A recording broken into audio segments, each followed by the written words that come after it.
The ground was cracked and thirsty. The fields were empty, and the rivers had turned into thin, dusty trails. The people of Kijiji village hadn't seen rain in months, and their hope was running dry, just like their water pots. But there was one man everyone turned to when times were tough, Baba Nayasai, the village's rainmaker.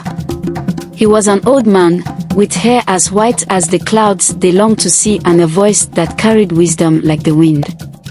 Baba Nayasai owned a special drum, one that had been passed down through generations. It was said that this drum could call the rain, but only if it was played by someone with a pure heart and good intentions. One evening, as the sun dipped behind the distant hills, Baba Nayasai gathered the villagers beneath the great baobab tree. He spoke softly but with strength. "My friends, the rain will come, but we must be patient. I will play the drum tomorrow at dawn, and together, we must pray for the clouds to hear us." The villagers nodded, their tired faces lit with a glimmer of hope. But not everyone in Kijiji believed in Baba Nayasai's ways. Kamau, a young and ambitious man, stood at the edge of the crowd. He crossed his arms and muttered under his breath, "Why should he have all the power? That drum is what brings the rain, not his heart." Kamau's jealousy grew as he imagined himself holding the drum, becoming the hero of the village. That night, as the village slept, Kamau crept to Baba Nayasai's hut. The drum sat near the doorway, its surface glowing faintly in the moonlight. Kamau's heart raced as he reached out and snatched it. He whispered to himself, "Tomorrow, I will play this drum and show everyone that I can bring the rain." The next morning, the villagers gathered again under the baobab tree. But Baba Nayasai was not there. Instead, Kamau stood proudly, holding the drum high above his head. "Baba Nayasai is too old for this. I will play the drum and bring the rain." The crowd murmured, unsure of what to think. Kamau placed the drum on the ground and began to play. His hands beat loudly, and the rhythm echoed across the dry plains. The people waited. They looked to the sky, but it remained empty, not a single cloud in sight. Kamau's confidence wavered. He played harder, faster, but nothing changed. The sun blazed on, hotter than ever. The villagers began to shake their heads. Some walked away, disappointed and angry.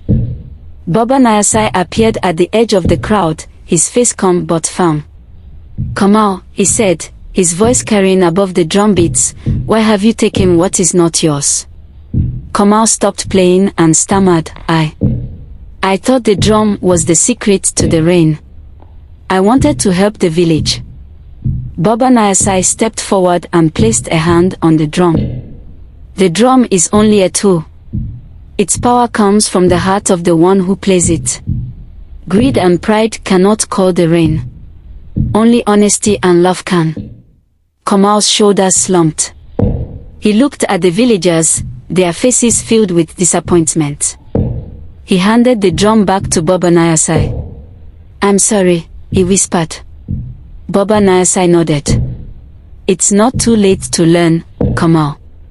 Come, let us play together." Baba Nayasai sat beneath the baobab tree, with Kamau by his side.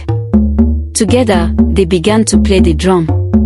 Baba Nayasai's rhythm was steady and gentle, while Kamau followed, his hands moving with care. The villagers joined hands and began to sing softly, their voices rising like a prayer to the sky. At first, nothing happened. Then, a soft breeze rustled the leaves. The air grew cooler. A single dark cloud appeared on the horizon, then another, and another. The people gasped as the sky darkened, and a low rumble of thunder rolled across the plains. Fat drops of rain began to fall, slowly at first, then faster and heavier. The villagers cheered, dancing in the rain, their laughter mixing with the sound of the drum and the thunder. Kamau looked at Baba Nayasai, his face wet with rain and tears. "I understand now. It's not about power. It's about the heart." Baba Nayasai smiled. "Yes, Kamau. And remember, the rain falls for everyone, not just for one. From that day on, Kamal became Baba Naasai's apprentice, learning not just the art of the drum but the wisdom of humility and community. The village of Kijiji flourished, not just because of the rain but because they had learned to work together, with pure hearts and good intentions.